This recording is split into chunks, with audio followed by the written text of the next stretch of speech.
Coming up on 9 News Mornings, the case against the accused Club Q shooter will go to trial. This morning, we take a look at the evidence against the suspect. Dozens of schools across the country are part of a pilot program where AP African American Studies will be taught to students. With that decision comes controversy. And this morning, we are heading to a Denver college prep school that's helping make private school more affordable. 9 News Mornings starts now. Love our Cool Schools Fridays. Good morning, everyone. Happy Friday. Corey, Jordan, Ed, and Erica with you today. And you just said the key word there, Friday. Yes, TGIF. The weekend is here. Good morning, everyone. Jordan here alongside Corey, Erica, and Ed. And speaking of the weekend, it's looking really nice. Yeah, after a cold week, snow, just really miserable. It is going to be very nice. Temperatures in the 50s. That's above normal for this time of year. How do you like that? And it's going to continue right into the first part of next week before we see a little Wednesday change once again. But temperatures in the 50s. We're trying to get this cold air out of here. Yesterday, only single digits out of the airport for the highs, but that will...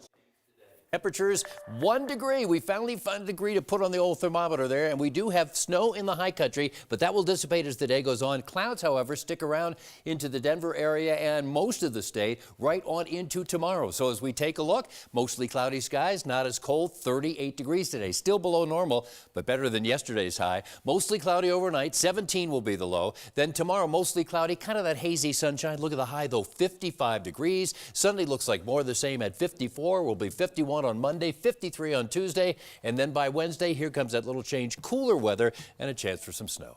Ed, thank you so much. We do want to talk about what the commute is looking like out here. I-25 and 58th Avenue, all quiet. Drive times looking really good. Fully back to normal out here, especially on the interstates. 14-minute ride or faster on I-25 between downtown and the Tech Center and downtown. As far as what we look like elsewhere across the metro, we do have that overnight closure in Lakewood. Ongoing road work here during the weekdays. Eastbound 6th Avenue ramp to Wadsworth closed off, and the high country, we've got that safety closure of Loveland Pass between I-70 and a little bit before A Basin at this hour. Back to the metro here to look at your travel times. Really all green on both sides of 270. No problems to report on I-25 southbound or northbound rather between 144th Avenue and 76. And if you're going to be traveling on I-70, you're looking at a drive of 8-minute or faster between I-25 and 225. All right, Erica, thank you. The suspect in the Club Q shooting will go on trial for hundreds of charges, including hate crimes related to the deaths of 5 people at an LGBTQ+ nightclub in Colorado Springs. In court yesterday, more evidence against the suspect was revealed. Crime and Justice reporter Matt Jablow has been in the courtroom for the last 2 days and has more.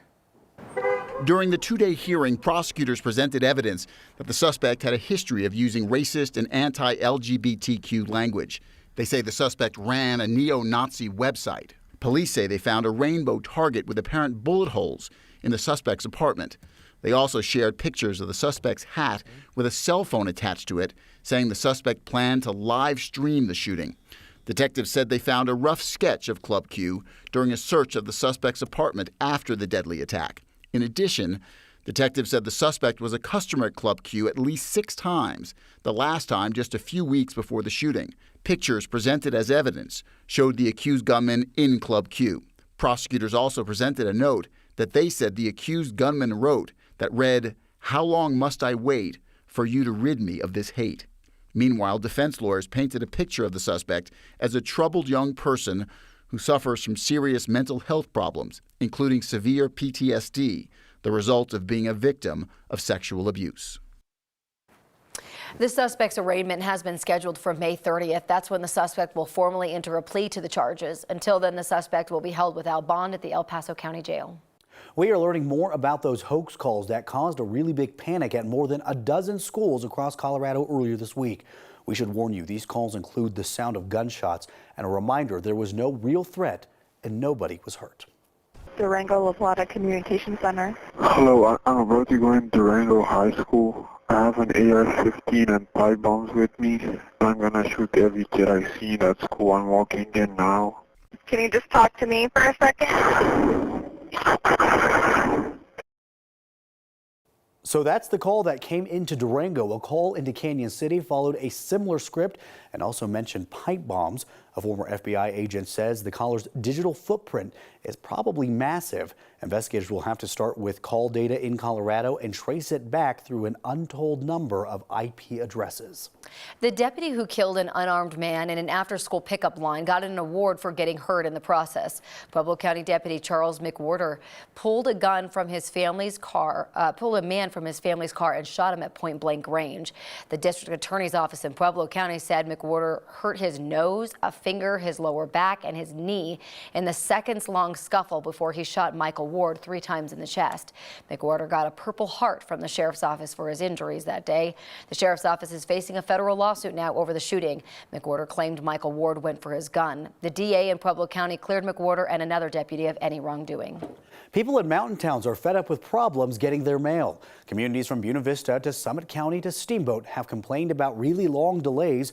Colorado's Democratic senators say small facilities and a slow hiring process need to change. Senators Michael Bennett and John Hickenlooper sent a letter to the head of the U.S. Postal Service inviting him to tour post offices here in Colorado. USPS has blamed mail delays on staffing shortages and the loss of a trucking contractor. The senators say some of the staffing issues are the Postal Service's fault, though, claiming they kept applicants waiting weeks, sometimes without telling them anything. They also say many mountain post offices are too small and may need to be replaced with bigger facilities. The senators are asking for regular updates from USPS on how they will fix those delivery problems. Another Amazon warehouse in Colorado is in trouble for putting workers' safety at risk. OSHA says the facility south of the Colorado Springs airport handles 5,000 to 10,000 packages an hour. After an employee complained, investigators found the setup of the warehouse plus the pressure to work fast led to workers getting hurt too often. Employees also complained about blocked fire exits. OSHA is telling Amazon to fix the problems and pay a little more than $15,000. They got the same fine for similar problems at a warehouse in Green Valley Ranch.